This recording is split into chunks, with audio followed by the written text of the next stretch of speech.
Let's start with some trivia. What do these 5 people have in common? John Glenn, Neil Armstrong, Jim Lovell, Judy Resnick, and Gene Kranz. They were all born in Ohio, and they are all aerospace heroes who are featured in a painting called Ohioans in Space, which was painted by Perrysburg artist Bill Hinsch. Welcome to the Perrysburg Podcast, episode 61. I am your host and Perrysburg resident, Kim Newlove. This is an informational podcast for prospective, new, and current Perrysburg, Ohio residents. Visitors are also welcome to listen too. We talk about what's in Perrysburg and why people like to live here. Today's episode was inspired by Way Public Library, but the episode itself is an interview with Perrysburg resident Bill Hinsch. Bill is an artist, and he recently painted a very large and very important painting. It's 12 feet wide by 9 feet tall. It is called Ohioans in Space. You'll hear Bill talk about it during the interview. By the way, when I Googled Ohioans in Space, NASA's website was at the top of my search results, which I thought was really, really cool. This painting is a big deal, and Bill's name and a picture of Ohioans in Space is on NASA's website. That's very cool. Not only do we talk about the work of art itself, Ohioans in Space, and where it is now located, but we also talk about Bill's career as an artist and Cradle of Astronauts. Cradle of Astronauts is a 25-minute documentary about how Ohioans in Space was made. More on where you can see that documentary in just a minute. At this point, however, you may be wondering, how does Way Public Library fit into this episode? All right, here's the scoop on that. Stephanie Coil, who's the public relations person at Way Public Library, gave me the backstory about Bill, the painting, and the documentary. And she set up the interview. So thank you, Stephanie. I could not have put this episode together without you. By the way, the library, Way Public Library, is a big reason why I like living here in Perrysburg. I love our library. It's wonderful. I'm happy that I could give something back to the library, and I'm also honored that I had the opportunity to interview Bill. Bill is an accomplished artist and one heck of a great storyteller, let me tell you. You're in for a treat. One last thing, though, before I share the interview. Way Public Library is hosting a free screening of Cradle of Astronauts, which, again, is the documentary about how Ohioans in Space was made. This will be at the Cinemark Movie Theater at Levis Commons here in Perrysburg on Wednesday, October 16th, 2024 at 7 p.m. Bill Hinsch will be there, and after the documentary, he'll be talking about Ohioans in Space and answering your questions, so come on out. Registration information for this free event is on the Way Public Library's website. That website is waylibrary.info. That's WAYLIBRARY.info. waylibrary.info. You can also call the library to register. Their number is 419-874-3135 and use extension 119. If you find this episode after October 16th of 2024, but you still want to see the documentary, Bill tells you how to find it toward the end of our interview. Without further ado, here's my conversation with Bill Hinsch. Hi, Bill. Welcome to the Perrysburg Podcast. Hey, Kim. How are you? I'm great. It's so good to be with you here. We are recording at Way Public Library. This is a first time for me to be in the basement recording. I have been in the local history room recording before, but I'm in the basement today. Good to have you. Thank you. I'm used to the basement because for the most of my art career, I've worked in basements, believe it or not. I did not know that. Yeah, I've never had a real great studio until maybe 5 years ago. Well, I think you make some pretty great stuff in spite of being stuck in the basement. So, Bill, tell me a little bit about yourself. As you might have guessed, I'm an artist, and I had some good luck in the last couple of years with a large painting that I did for the state of Ohio. But I've had a 50-year career before the making of this very important painting, and that stretches back to the early 70s when I started professionally just out of high school. So I had enough talent to, really just I never went to college. I would like to have, but my parents didn't have the money. So I just went right to it. And then I've never looked back. I've had tremendous success in that time. This basement that you've been painting in, is that in Perrysburg? It has been the last 35 years, but it's been 3 different basements because I've moved 3 times. That's all right. I've moved too. I grew up in Pemberville, went to University of Toledo, lived there for a while, moved down to Perrysburg. I've been here for not as long as you have. Yeah, I love Perrysburg. It's really a nice community. I love Ohio, and I'm really proud that this work I've done recently is honoring Ohioans. I'm a lifelong Ohioan myself, as maybe you are too. I am, all 46 years. Yeah, you're 46. You don't look 46. Thank you. I throw people off because my chronological age, which is 46, does not match my vocal age, which is more like 30, 35. Would you agree with that? Yes, I agree. Well, thank you. Thank you. Yeah, it's one of those things that I think a lot of times people recognize that there's not a match, so they like to demote me down to 35, and I'll take that at this age. Absolutely. Absolutely. Yeah, absolutely. Yes. Now, where were you living when you created this painting, Ohioans in Space? Well, here in Perrysburg, if you know anything about Perrysburg, there's a place called Three Meadows, and my house is in Three Meadows, but I don't paint there. In fact, when I painted this large painting, which was 12 feet by 9 feet for the state of Ohio, my studio's not big enough for that. I don't have the ceiling height or the width. So I engaged with a friend of mine, Eric Hennon, who's out on Thompson Road, I think it is, just outside the town. And he has a nice building out there. He runs his business, Image 360. And so I asked him if I could paint the painting there, which he allowed me to. And then that brought up a whole level of stuff that is in this documentary that we've made about the making of the painting, and I'll get into that a little bit later. I'm kind of getting ahead of myself a little bit. That's all right. Bill, where is the painting now? Well, the painting's not here at the library, that's for sure. It's actually in the State House Rotunda in Columbus. Did you take it directly from your friend's business, Image 360, to the Rotunda there at the State House? Yep, it was in early January of this past year, and we transported it from his building to Columbus, and that was a very dicey thing. There's an interesting story with that, but we can save it.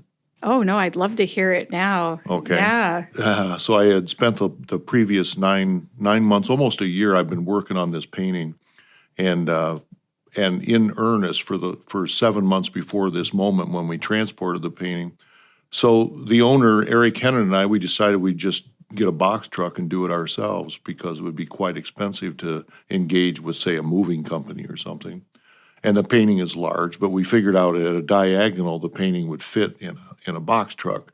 So we rented a box truck, and on the appointed day, actually the night before the day we were going to transport it, with about 5 people, we put the painting into the box truck. And when we got it in there, Eric noticed as we were tying it down that there was a little bump in the painting sticking up. So if you can imagine, this painting has 5 astronauts depicted on it. And Judy Resnick from Akron, Ohio, who was killed in the Challenger accident, she's the last person in a line of the 5 famous astronauts. And just around her head, there was something sticking up. And only notice it because when you look at the painting like from the side, you can see things that like differences in size or whatever. So Eric noticed this piece. So we had to take the painting out of the truck, lay it down, figure out what was in there, and it was a piece of foam from a foam backing that we had put in the frame when I started the painting, had broken off and was stuck right, in Judy Resnick's head. So that was the drama that we had to solve the problem of getting that piece out of there. And as it turned out, we had to cut a hole lower down in the foam on the back, down on the bottom of the painting, and then ease that little piece of foam down to the hole and then take it out. And then we could proceed with transporting it. Whenever I go look at this thing in person, you know what I'm going to be looking for? Yeah. Yes. Mrs. Resnick's head. Yeah, I yeah. want to There's see if I can see it. nothing left there. Oh, really? Okay. Had there been, I would have had a real problem. Okay. Well, I'm glad that all turned out great. Yeah.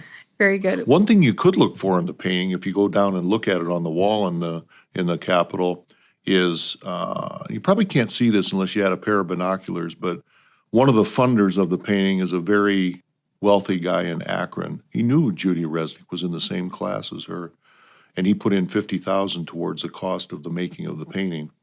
And he and his wife came to look at the painting while I was making it. Her name was Jeannie. And while they were there, I thought it'd be kind of cool to allow them to put a star, because there's a star field in the back of the painting. And so to put stars in there, I had Paul as his name, Paul Tamarios, and Jeannie put stars, in on the backfield. And so I said, Jeannie, I want you to take this red paint and put it right here. And it was I should have put it near Judy Resnick's head, but we put it next to John Glenn's head. And I don't know if you can see it in that picture. It's right to the left of his head.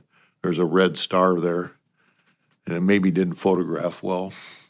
I do have a copy of Ohioans in Space right in front of me. Yeah. I'm looking for it, and my printer's not the best. Yes. So I can't quite see It's it. probably too small. There's one red star on that painting, and that's Jeannie's star. So she can always claim that she contributed to the painting. Very nice.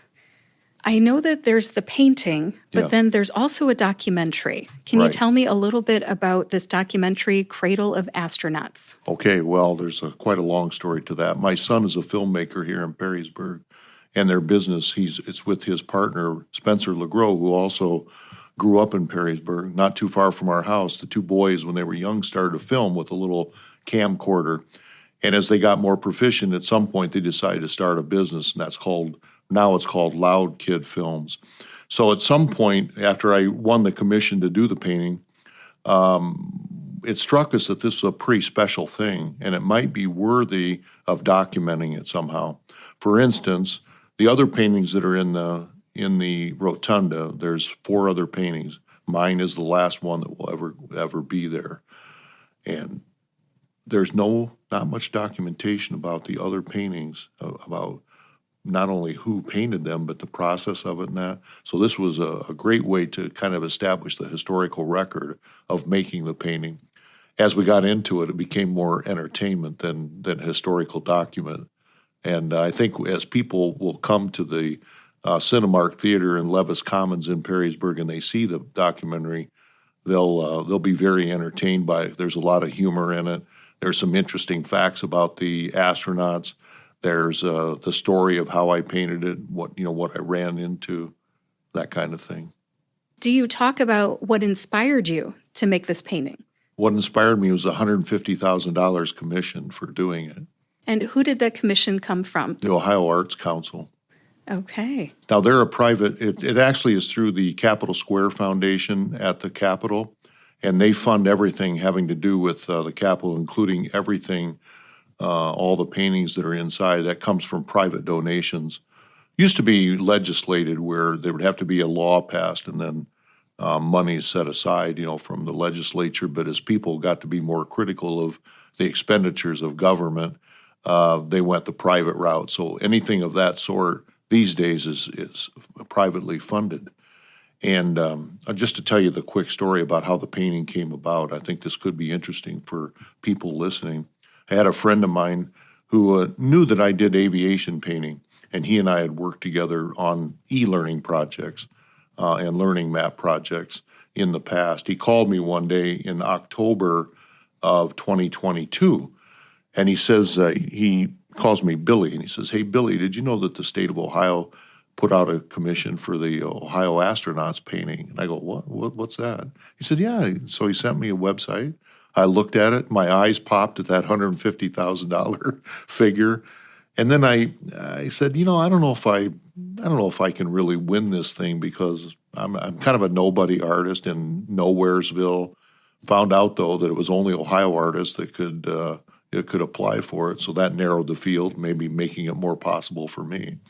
But as I got to thinking about it, I came to the conclusion there really is nobody better to do it than me, because I have a background in aviation art. a background in painting portraits, and I recognized right away that this was essentially a portrait job, and I approached it that way. It's 5 portraits of the most famous astronauts of all time who happen to all be from Ohio. So you've got John Glenn, the first man that orbited the Earth. I should say the first American, because Yuri Gagarin was a Russian that orbited the Earth first, but John Glenn was the first American to actually go around the Earth in space. And then you have Neil Armstrong, the first man on the moon. You have Jim Lovell. He had been to the moon for the second time during Apollo 13, but it was an aborted mission, and they call it the most successful failure of NASA's history, where they brought him back. They couldn't land on the moon. They had to bring the crew back, and that was quite a harrowing thing, captured in Ron Howard's movie of the same name of the mission, which was Apollo 13. And then you have Judy Resnick, who was in the second class of NASA astronauts, and she was the second woman in space.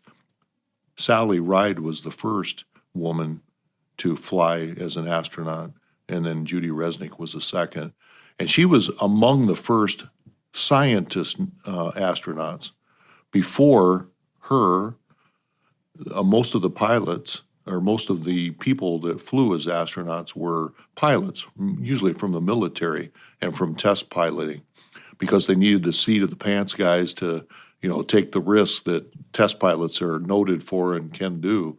But as time went on, scientific exploration became maybe the core mission of NASA with the launches of the space flight. So after the pioneering days were starting to come to a close, then the scientific period with the space shuttle came in, and Judy was amongst the first in that. So these people, any other state would love to have these astronauts as their legacy. New York has more astronauts than Ohio. Texas has more, but we have the best, and they're depicted in this painting. In addition to the astronauts depicted in my painting, there's Gene Kranz, who grew up in Toledo on Berkeley Road in Toledo over near the Jeep plant. So, and then also the airport in Toledo is named after Gene Kranz. Now, it was dedicated to him, I think, in 2012. This is all great history. I was counting 1, 2, 3, 4. I was going to say, who's the 5th one? But you got it. Yeah, you got it. Right. That's very nice. Yes. And in the portrait, I guess it's him from the side, and he's sitting at a desk. And that's very, I guess, on brand for him, because what was his role again? Well, he's the most famous flight controller. After Neil Armstrong, he's the most notable or recognized person from NASA, because he was in almost all of the great missions, especially in the early days. He was the flight controller. So that desk that you're referring to is his console, and that the way that I depicted him is oftentimes how he was seen in Apollo 13, the film. In the film, the great actor Ed Harris plays Gene Kranz in the movie Apollo 13. If you've never seen that movie, it's really, really good. And John Glenn said it was the best space movie ever made, because it was so accurate in its depictions of NASA, of the launch, of the astronauts in space, and the technical things. They were all just first rate, according to John Glenn, and he should have known. That's a great recap. Thank you for mentioning everybody that's pictured in this artwork that you have made. What interested you in painting aviation art and portraits? From a very early age, in addition to being interested in art, I also early on became interested in pilots and war. And I remember drawing little pictures of, Army men and parachutes coming down and planes flying over. And then that naturally led to when the space program came in the early 60s. I was, about 8 years old at the time, and that started to become of interest. But if you fast forward in time, as my career in art grew, I, at some point, got into the orbit, nice word, I came into the orbit of maybe the greatest aviation artist of all time. And he came from Toledo. He lived in Lambertville, and he worked, he actually followed me at the Blade. I worked at the Blade as art director. And when I left, Harley came into the promotion and public service department, replacing me in that department. So he and I got to be friendly. I didn't know that he had this famous career in aviation art, and he brought me into the Air Force Artist Program, which is out of the Pentagon. And over the next 20 years after he and I first connected with each other, I painted something like 20 pictures, and most of them portraits. I've always been good at the human figure, likenesses and faces. I'm a good caricaturist, and that's been my core. So when I say that I'm an aviation artist, I painted aviation figures, such as the astronauts in this picture, over many years. And that was more my specialty, because not many aviation artists like to paint the people, they like to paint the aircraft. Thank you for telling me your history. I would not have known that. This is actually your first piece of art that I have ever encountered that I know of. Right. Can you tell me, have I seen some of your other work and maybe not known it? Probably not, but there is another painting that Harley and I happened to work on that's in the Air Force Museum in Dayton. And that was a painting that captures the great aviators from Ohio on the 100th anniversary of flight, which was in 2003. So the Wright brothers' first airplane was in 1903, and 100 years later, they did a dedication at the museum. In fact, they had a whole year of special programs and exhibitions and that dedicated to Ohio's great aviators. We've had some of the best aviators in the world over time, in addition to the astronauts. So Harley and I depicted these great aviators in this painting. It was an 8-foot painting. It now hangs in the Air Force Museum in Dayton. And I won't go into who was in that, but Glenn and Armstrong were also in that painting. This will be the second time I painted those two guys. Well, it sounds like you were certainly qualified to do it a second time. Good for you. I was. That's why I finally decided to put my hat in the ring. Good I never for thought you. I would win it, though. There was a great artist here from Toledo who was in the running. Her name is Leslie Adams. And Leslie has 5 paintings in the State House. She's got 2 governors and maybe some other people that she's painted.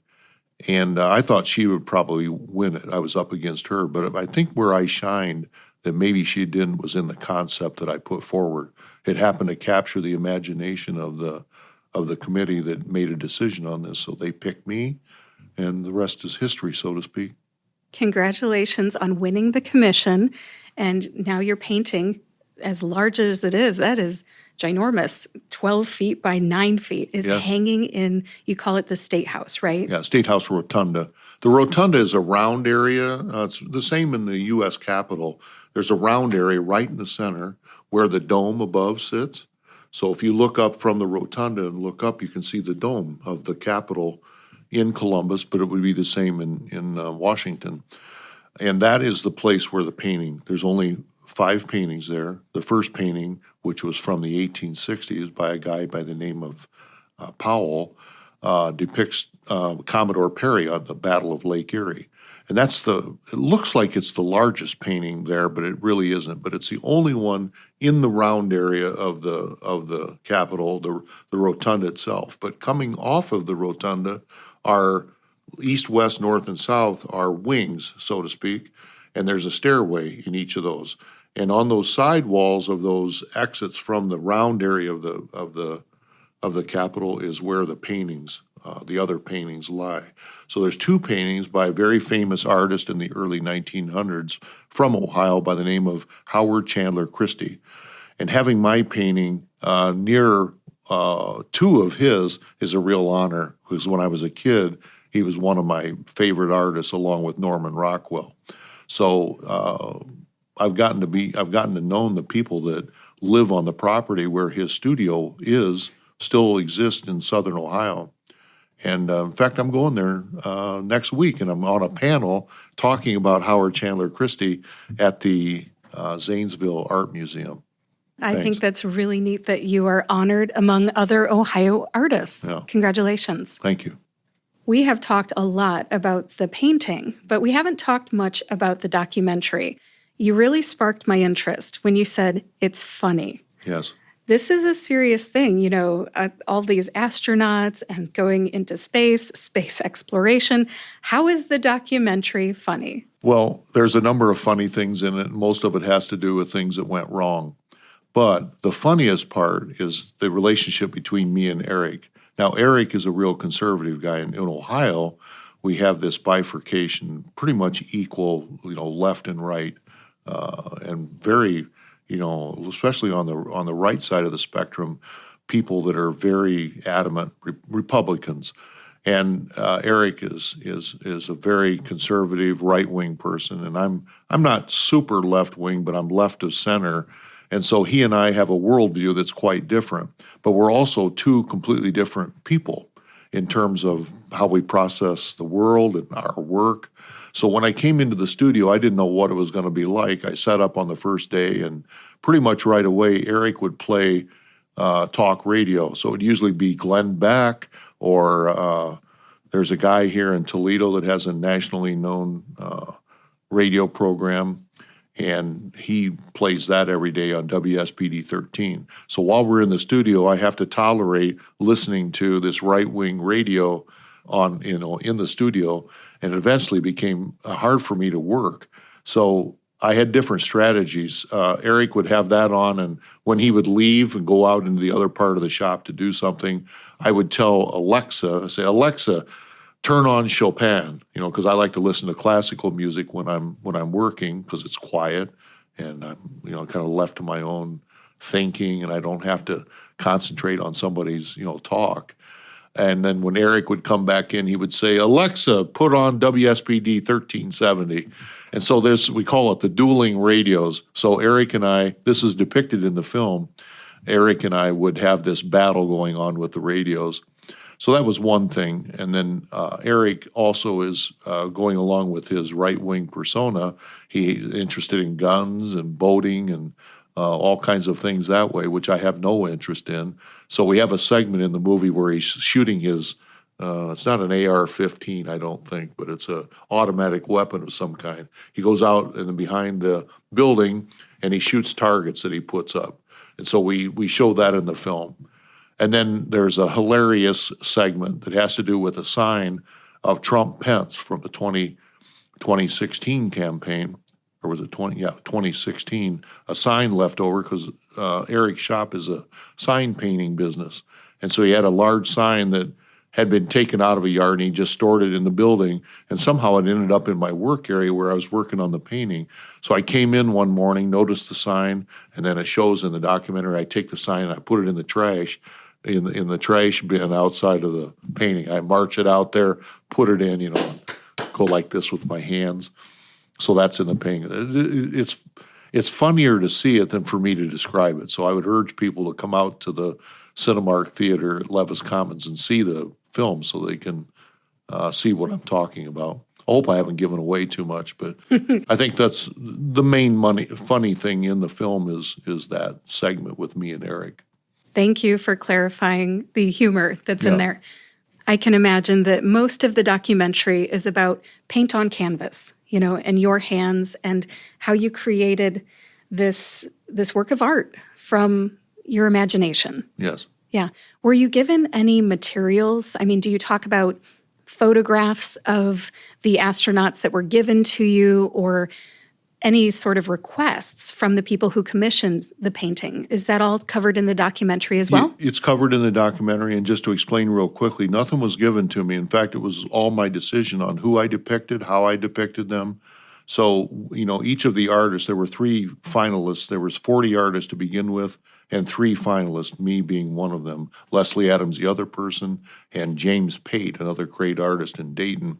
We were the 3 that was in the bake-off, so to speak. So when I won it with the concept that you see in front of you on this picture of the painting. It was pretty much exactly like that, with a few exceptions. And this is typical with customers that buy commissioned art. They felt a little funny about asking me to make changes, but I had to make a number of changes to my original conception. And those changes were basically that they didn't like that I put the Challenger accident into the painting with Judy Resnick, because the families of the astronauts had to sign off on this. And so when I had my concept originally given to them, that was shopped around to the families of John Glenn, Armstrong, Lovell, and Resnick. And Judy Resnick's brother, Charles, he kind of nixed the famous picture of the Challenger exploding with the plume of smoke.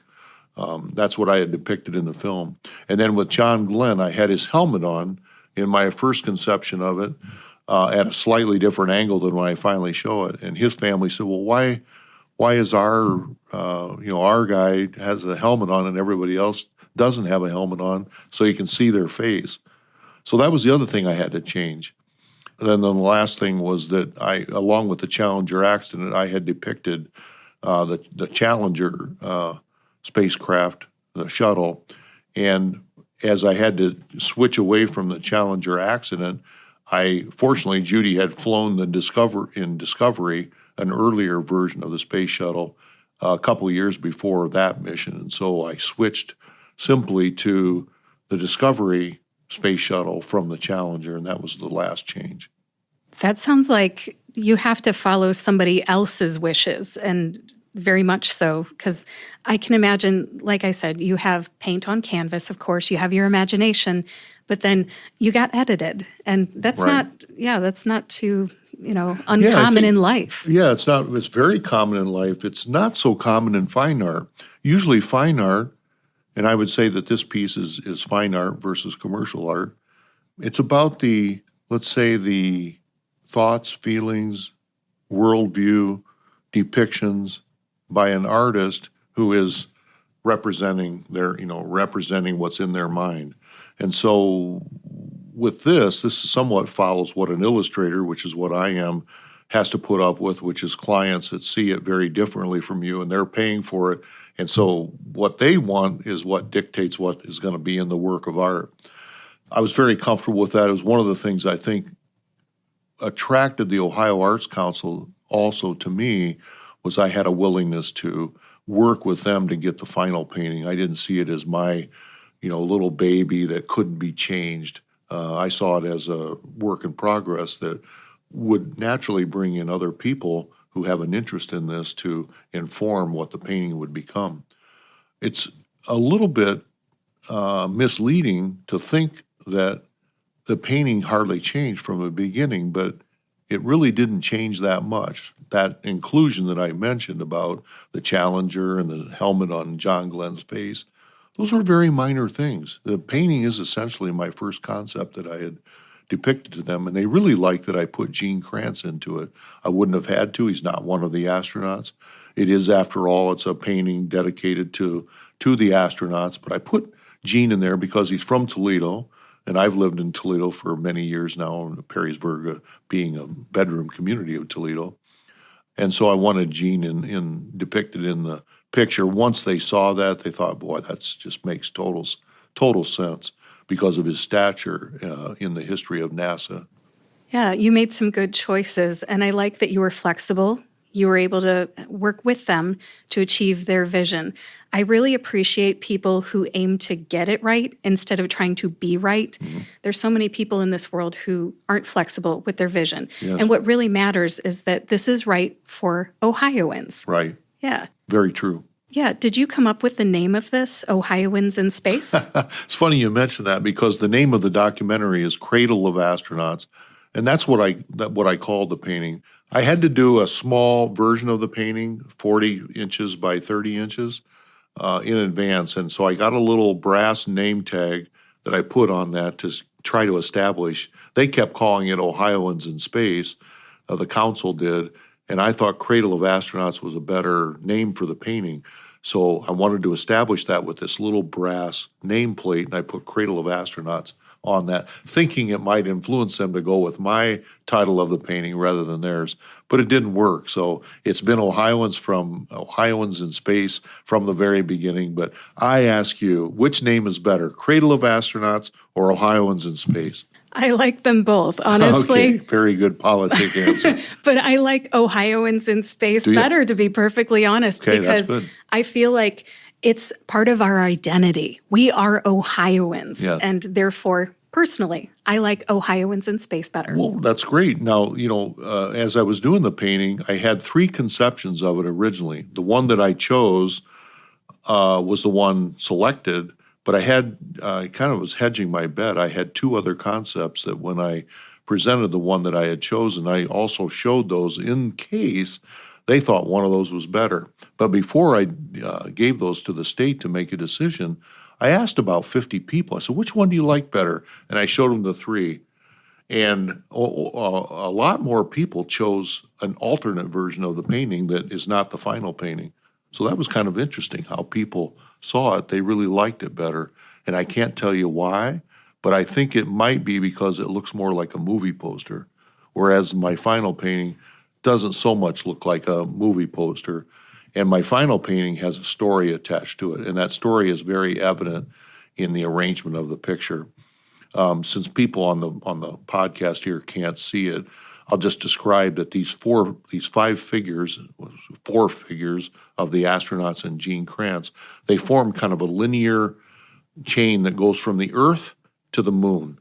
And because the early space program was about the moon mission established by John Kennedy at his Rice University speech, laying down the gauntlet that the United States would become a leader in space, and he set a big, hairy goal to go to the moon.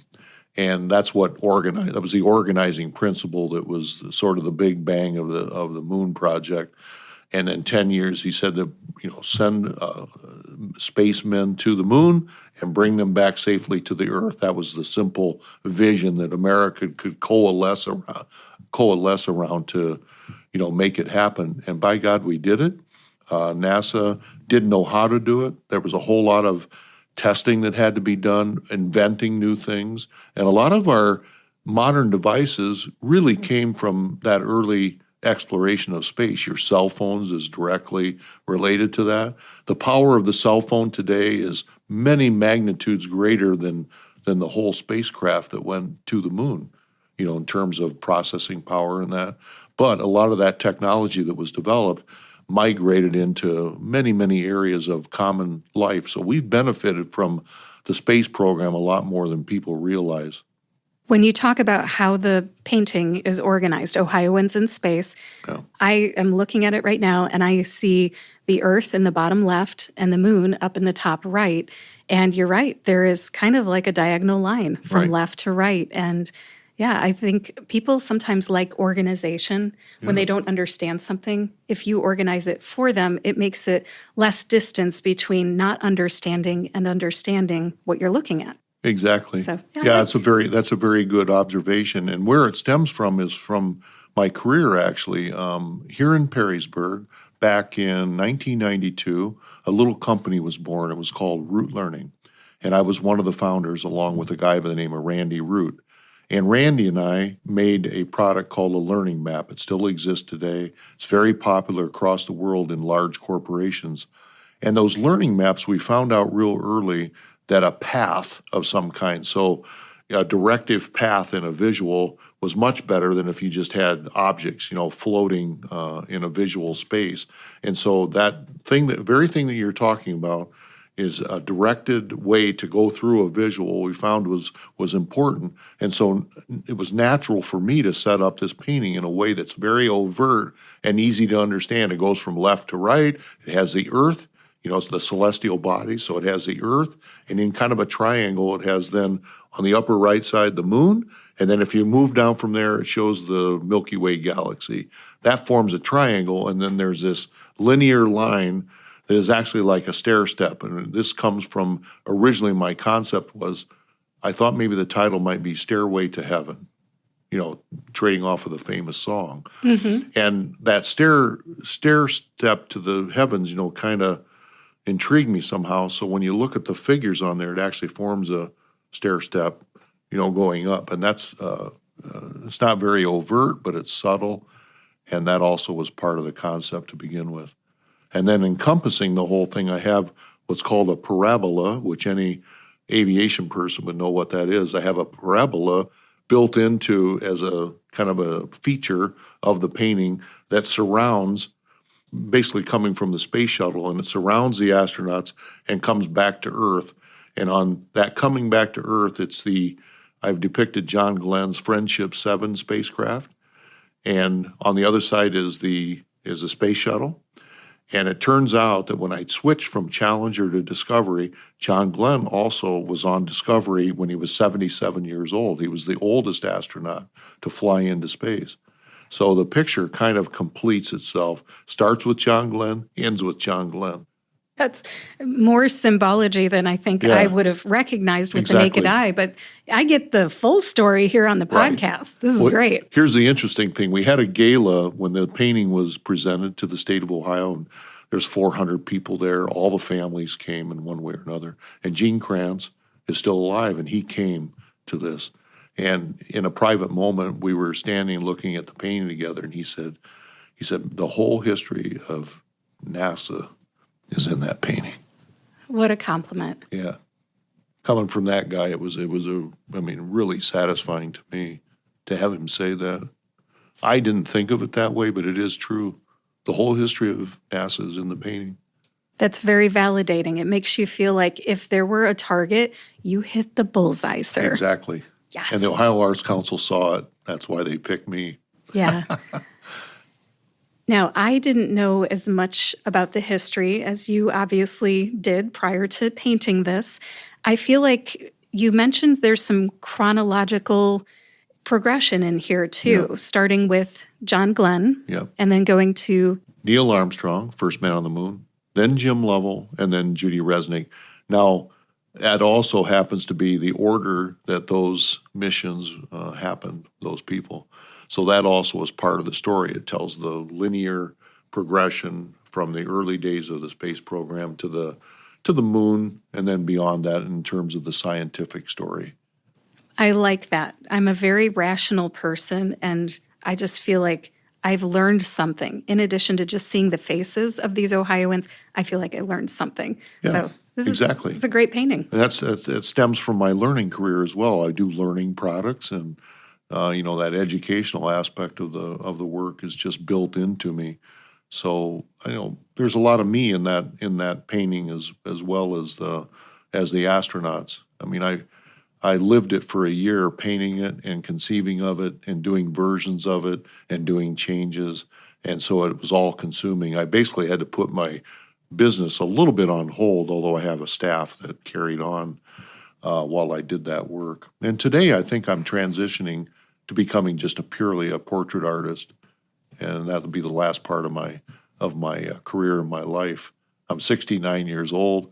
I'm nearing the end. I'm in the autumn, so to speak, and I think portrait work might be my, what I settle finally with, although I've done it for 30 years now. Pivoting to where your strengths are is not a bad thing. Yeah. I think you know what your strengths are, what you enjoy. Well, you can appreciate that with podcasting, right? Sure. It became a strength. It's over it did. Practicing it and the necessity of going to it. I never had a choice. I don't think I chose art. Art chose me from a very early age. I can't do anything else. If you asked me to put a doorknob on my door of my house, I couldn't do it. I would fail at it tremendously. Even doing really simple things around the house seems to escape me. I'm a total ignoramus, when it comes to those type of things. But I'm a very good artist. It's what I've always done. I never contemplated doing anything else. It's always been my mission in life. Mission. You've thrown in a few double entendres in this conversation, which I've enjoyed. And I really enjoyed one of the last pieces of information you just added, and it was that it took you a year to do this. Yes. Did they give you a year, or was it just how long it took? Well, to be honest with you, the whole progression of events took a year, but it actually took 4 months to even get the contract signed. And in that time, I'm perfecting let's say, doing preliminary work, the things I had to work out, such as color, the depictions, becoming better likenesses, those kind of things. I was doing that because it was a done deal, but the contract hadn't been signed yet. And I'm getting a little bit worried around May into early June because the contract then just got signed and we had started in December of the year before. And so I really only had about 6 months to paint it. to actually lay it in on this huge canvas. So there was preliminary work that was not on the final piece of art leading up to it. And then by the time I started in earnest painting it, which was in June, then it was solid day-to-day work from June up until end of December. And at the end of December, I had to varnish the painting and then deliver it on January 20th. I had to take it to Columbus, and that was 4 days before the gala when it was unveiled. And then lastly, there's a couple of interesting stories at the end of the painting. So the end of the story is we take the painting to the State House, had loaded in this box truck that I mentioned. We took care of the problem with a little piece sticking up, near Judy Resnick's head, and we transported it down there. It was on a cold day in January. It was actually raining, even though it was cold, it was raining, but the studio was warm, like in the 70s, to work in there to make it comfortable. And you take it out into this truck, leave it overnight, transport it to Columbus from Perrysburg. Well, there's a temperature differential that you can't really, reconcile. You don't know what to do with that. There's also the consideration that you can't tighten the canvas on the frame of the painting too much, because in transporting it, that if the listeners know what the word rack means, that frame can rack, and then it's really difficult to get it back when it's kind of like when something like a snap, and you can't have that. So we loosened the canvas a little bit. Long story short, we get it to the State House. We had to walk it 100 yards because they won't allow a truck to pull up right next to the State House. So we had to walk it. A couple people from my hometown of Hicksville, Ohio, came and helped me. And so Eric, me, and these three people from Hicksville, Ohio, we carted it into the State House, laid it on the floor, and to my horror, there was a wrinkle in the canvas down in the lower right corner. I didn't say anything. I saw it there. I kind of kept mute. I was hoping that other people didn't see it. I even remember standing in front of it, talking to my boss, Charlie Moses, and Laura Bacaletti, who runs the whole Capitol Square Foundation. I kind of stood in front of it to obscure it, but I couldn't avoid it, really. The wrinkle is there. I don't know what to do. I go back to my Airbnb to get ready, for whatever we were doing that night. And I get a call from Laura Bacaletti, the head of the Capitol Square Foundation. She says, "Bill, I can't put that painting up on the wall with that wrinkle in there. It's just, I can't do it, because the money that we spend to put it up on the wall and get it there is maybe, I don't know, a couple $100,000. You get it up on the wall, can't take it back down. That's not only going to come down when it gets clean 50 years from now." So we got one shot here. She said, I'm arranging for a firm that specializes in this that'll come in, take the canvas off, restretch it, and get that wrinkle out of there. I said, "No, you can't do that. You don't understand. If you do that, you'll never get it back on properly." And I knew the mechanics of what we had done. We put this foam in the back of the frame, or back of the canvas, to let's say, make it firm enough that I could paint on it, because a canvas that large is real difficult to get the canvas tight on the frame. And when you are painting on it, it goes like this, and kind of a reverberation. And so when you push on the painting, it vibrates. So I had to come up with a way to fix that more so I could work on it. And this is where we put foam panels in the back. And the foam panel was what caused the little protuberance, in the painting. But also it would more or less prevent taking those panels out and restretching the canvas. So I appealed to the woman. I said, "You can't do that. It's not going to work." I said, "Let me get my guy." And I had a friend of mine who's a carpenter that helped me all the way through the process of making this painting. And I said, I called him in my hometown. I said, "You got to come up here because we got a real problem." So he got in the car. He comes up he comes down to Columbus, and we take a look at it. We discussed a little bit, and we had it standing up. They don't put it on the wall until after the gala. So we had the painting standing up against the wall inside the rotunda. And we had to have 15 workmen, maintenance guys, come and take that painting down. In the frame, it weighs 600 pounds. And it isn't like you just drop that onto the floor. We had to get it down where we could tighten the back of the of the frame. So the painting is laying on its face on the ground in the rotunda, and I got 3 guys, 2 restorers at the Capitol and my friend Ed Delagrange, the carpenter, and they're working on that. So they tighten it all the way around, and I'm hoping that this takes care of the problem, because if it doesn't, I'm seeing dollars fly from me to the government in making restitution on this not being right, because the contract says that I'm responsible for it, to get to the State House. Yeah, and stakes are high. Stakes are real high. Yeah. I mean, real high. And so I'm very nervous about this. We set the canvas back up, against the wall once we do the tightening, and it's gone. The wrinkles are gone. And I just broke down crying. Oh, I'm sure you were so relieved. You can't imagine. Yes. Yeah. I'm so happy that it worked out for you. Yeah. Is that in the documentary?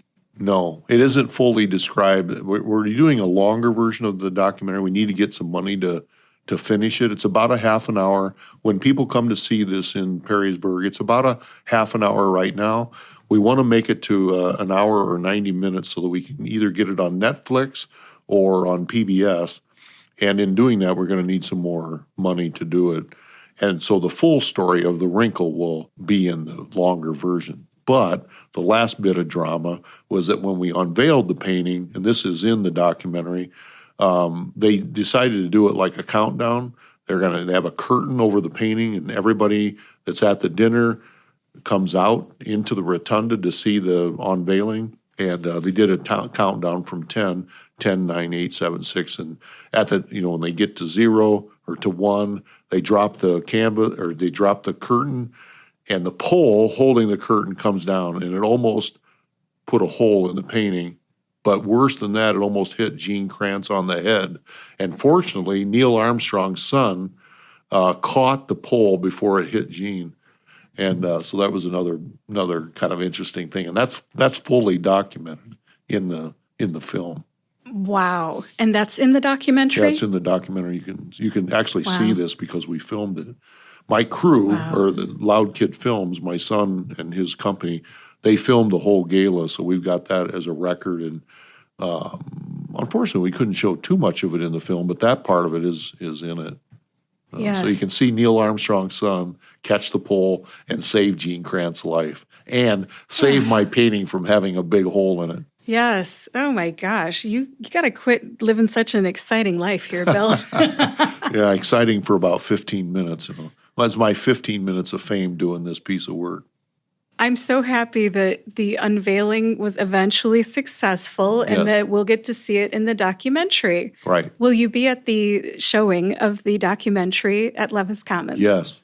Yep, absolutely. And I'll be talking after the film. We'll have a little bit of a question and answer, but I'm also going to talk about the things that are not in the film, some of what we've talked about today, some of which we haven't talked about today. I'll show some of the preliminary work. People get to see the smaller painting, and also the work in progress paintings that I won the project with.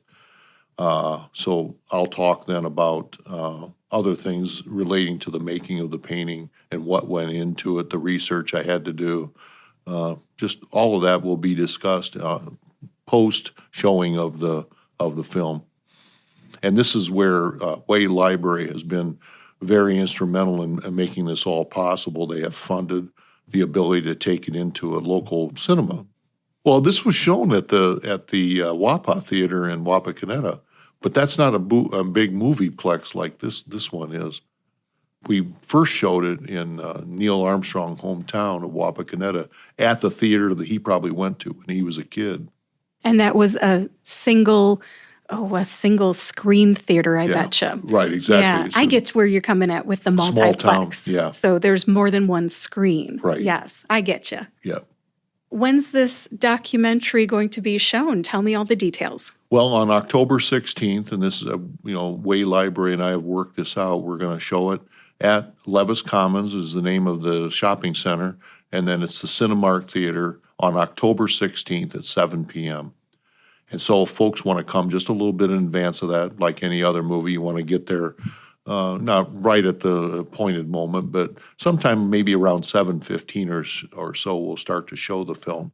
And so that'll last for a half an hour, and then we'll have about an hour after that for question, answer, and my presentation, where I will show pictures of some of these things that I'm talking about, in addition to the showing of the documentary. That's a very broad time period. You've got 2 hours, but this documentary is about 30 minutes. So I like that you have 2 hours, not only for the documentary, but to show the making of Ohioans in Space, the painting, and then for people to ask questions. You are excellent at providing answers. So what are some of the questions you hope people ask? I hope that they ask, why did it take a year? Why would it take a year to do a painting? Most of the paintings I do inside of a week.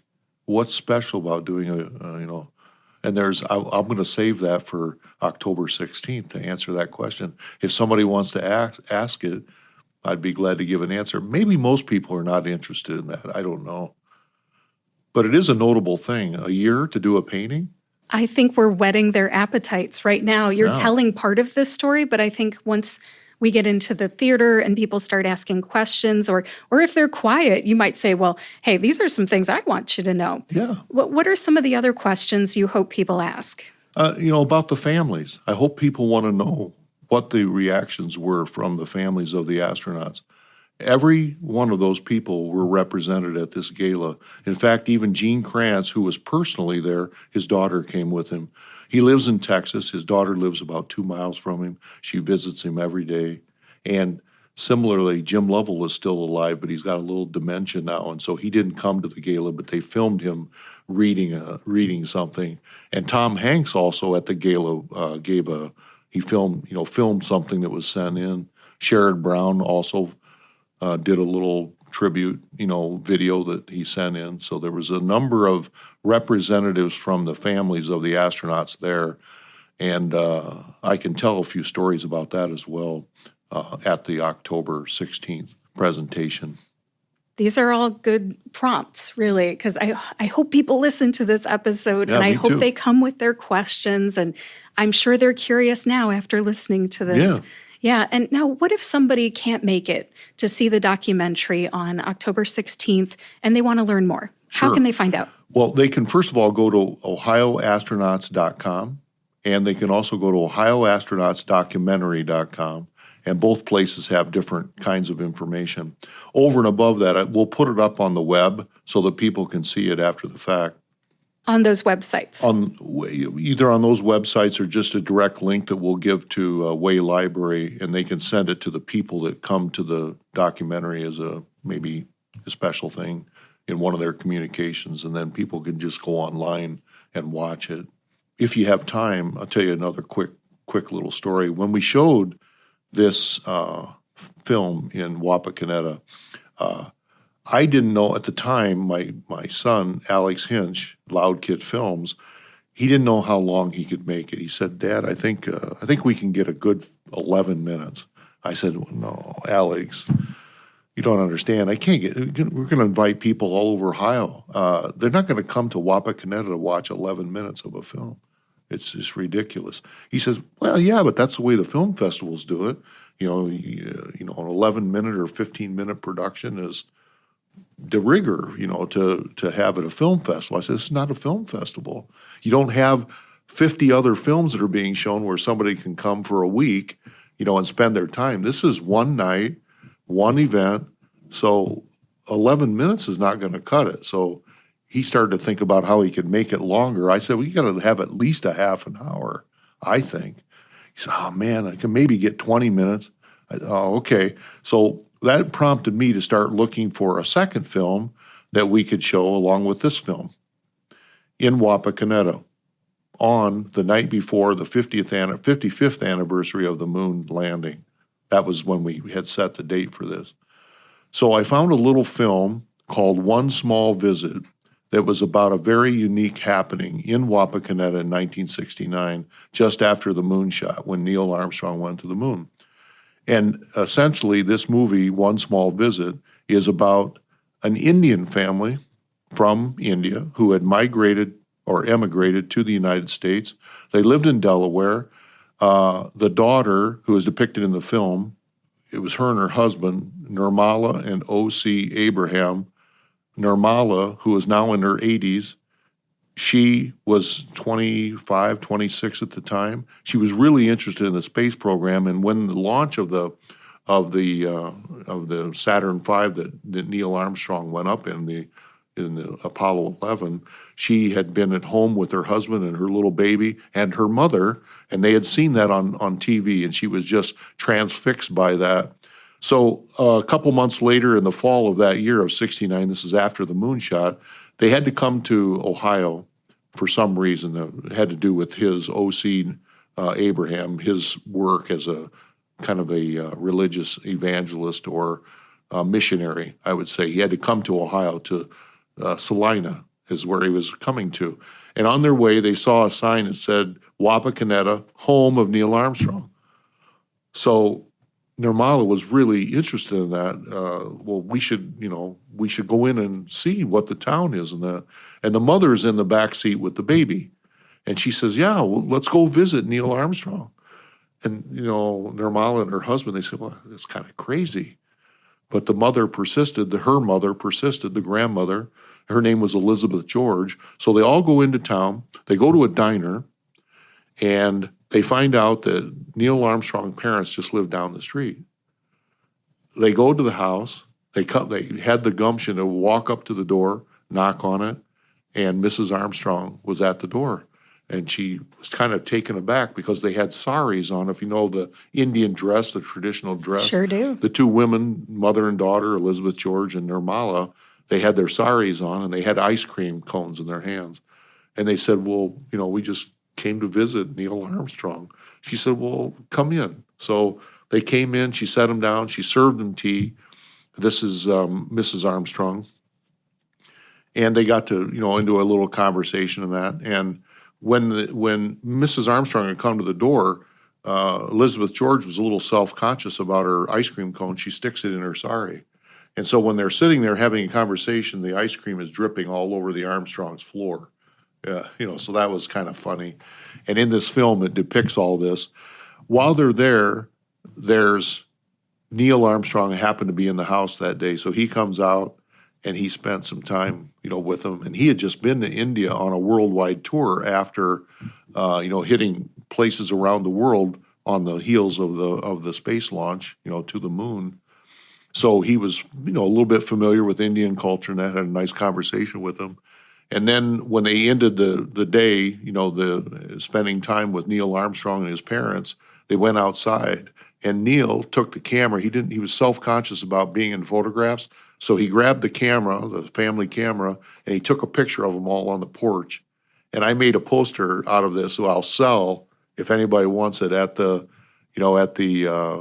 showing that we have. Even though we're not going to show that film, I have the print that Neil Armstrong took the picture of the Indian family and his parents in front of their house in 1969. So when we're there, when they came to the showing in Wapakoneta, the two folks. O.C. is now 90. His wife, Nirmala, is 80. They came to the showing. They were introduced, before and after the filming of their film. And then the next day, after this, I went around with them. And they wanted to see the diner that they had been at, and they wanted to go see the house because it had been 55 years since they saw the house. So we tried to find the diner. Wasn't quite sure. Nirmala thought it was on Main Street. Well, I thought Main Street was the main drag in Wapakoneta, so we concentrated on some of the buildings there that might have been the restaurant. We thought we had identified it, but they didn't think it looked kind of like the right thing. She said, no, it was on Main Street. And I said, it can't be on Main Street. There's no restaurants on Main. What is the actual Main Street? Not anymore, anyway. Yeah, anymore. But lo and behold, we finally found a place that had a tip from the Armstrong Museum that it might have been what's called the El Grande restaurant, which is kind of just a local tavern-style food, restaurant. They think that was the place where, the place that they had gone to eat. So we went there, sat down, and they agreed that was the restaurant that they had been in 1969. So they were thrilled to death. So then we drove out to where the Armstrongs lived on the outskirts of town. We found that house. The house was empty. And so we went up to the door, and I pushed it open, and it's completely empty on the inside of the house. So we walked in. They got to see it. They remembered the fireplace, the setup of the house and that. And we heard some hammering, and in the back of the house, the current owner of the house came out, and he said, what are you doing here? And Nirmala says, well, we were here in 1969 with Neil Armstrong parents. And they explained the whole thing to him. So this became kind of like a replication of what happened in 69, again, at the same house. We're introducing to the owners of the house and, coming in and that guy greeting us warmly and being able to see this once again. So his wife was there working with him. So we reenacted what happened in 69. Nirmala and OC went outside. They came to the door, they knocked, and I filmed it from the inside with the current owner of the house greeting them at the door. And then we went outside and refilmed it again of like coming into the house. And that plus finding the restaurant. And then the last thing was we took them to the ice cream place that they had gotten the ice cream from in 1969. I've got a great shot of her with that ice cream cone. And this was shown in Wapakoneta. Yes. And this is not going to be shown in Perrysburg, right? No, we talked about it, but eventually because of the cost, we decided not to do it because you have to pay for there's a license on that film that I had to pay it in Wapakoneta. But we decided also maybe it was a bit of a distraction that the real story here was the making of the painting and my journey in making it and basically confining it to that. Yeah, but I bet the people in Wapaw really liked that. They did. Yeah, it was a big hit. And I think there were even people there that remembered it happening. In fact, the woman that owns Neil Armstrong's boyhood home, she remembered them because she had hosted them for a dinner at that house, I don't know, maybe 5 years before. So they had been to Wapakoneta one other time since 1969. And the owner of the house, Karen, can't remember her last name, she had them there for dinner, and there's photographs of that as well. So it was just a real interesting side note to this. There's other interesting side notes, but we got to hear it at the presentation on October 16th. Yes, absolutely. Yeah. Well, for anybody that wants to see the painting, they can go to Columbus, right? Yeah. And for anyone who wants to see the documentary, it's happening, like you said, on Wednesday, October 16th, 7 p.m. And do people have to register for this with the library in order to go? Yes, it would be a good idea. And if they just go to the Way Library website, they can register there. Yeah, all events are open to the public. So this will have maybe a wider interest level than some things. So it'll draw people that maybe don't even know about the Way Library. People listening to this podcast might be interested in, they don't know much about the library and its programs. So anybody can come. And it's a good idea to register. The truth be known, if they come even on that evening, we're going to get them in there somehow. Hopefully you have a packed house and a lot of engaged watchers of the documentary and people with questions and art lovers and Ohioans that are proud of our astronauts. And yes. Hopefully you have a great crowd. I hope so. Yeah. As we start to wrap this up, is there anything else you'd like to share? Oh, there'd be too many things, but I would just say it's been the honor of my life to have done this work. It's been a special thing. I would say it's special for sure. And for it to be hung in the State House and for them to have plans in 50 years to clean it, yes. Which, that's long-term for sure, 50 years. Yeah. I think you've left a lasting impression on the state of Ohio. And yes. Congratulations to you. Thank you. I really appreciate it. You're welcome. And thank you for being with me here today on the Perrysburg Podcast. Take care, Bill. Thank you. Thanks again to Bill Hinsch for being my guest today on episode 61 of the Perrysburg Podcast. What a great storyteller. Am I right? I really enjoyed our conversation and I learned so much. I signed up to see the documentary online at waylibrary.info, and you can too. Just go to waylibrary.info, click the Calendar of Events tab, and search all programs until you see Ohioans in Space, Behind the Scenes with Bill Hinsch. That's listed under October 16th, 2024. I'll put that link and the library's phone number in the show notes for episode 61 on perrysburgpodcast.com. If you are a prospective, new, or current Perrysburg, Ohio resident or a visitor, I hope you enjoyed hearing about Bill Hinsch's career, Ohioans in Space, Cradle of Astronauts, and more today. This has been episode 61 of the Perrysburg Podcast. If you would like to read the show notes, they're on perrysburgpodcast.com. In the show notes, you will find links to Way Public Library so you can register for the documentary, Ohioans in Space via NASA's website, and more. All those links are on perrysburgpodcast.com. If you would like to be notified by email about each new episode of the Perrysburg Podcast, sign up for the newsletter on perrysburgpodcast.com. I'll email you every week. You can also get out your smartphone right now and subscribe to or follow the Perrysburg Podcast on your favorite podcast player and YouTube to get each new episode right when it comes out. Go ahead and share this episode with anyone you think might enjoy it. It was a good one. Thanks for listening today. I'll talk to you next Friday.